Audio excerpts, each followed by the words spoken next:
Twagala okutegeeza bannayuganda bonna nti ebikujjuko eby'okukomekkereza omwaka n'okuyingira mu mwaka guno 2023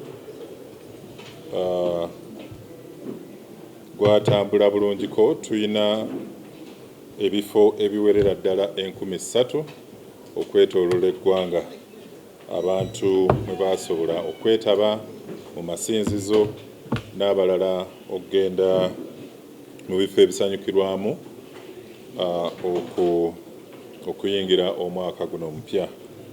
Mu bino ebifo 3,000 mwalimu ebifo 1,618 ebyatulisa ebiriroliro okwetooloola eggwanga. Byonna byatambula bulungi okuggyako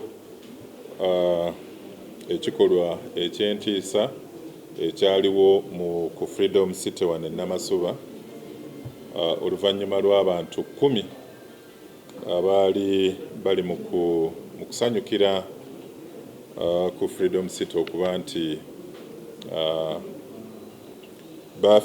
baafiira mu kanyigo akaaliwo akaaviirako abantu 10 balambirira okufa. Naye nga wabweru w'ekyo ebitundu ebirala byonna okwetooloola eggwanga ebikujjuko byatambula bulungi era twagala okubaaniriza mu mwaka guno 2023. Download the app on App Store or Google Play Store now. Vision Digital Experience, the future of media.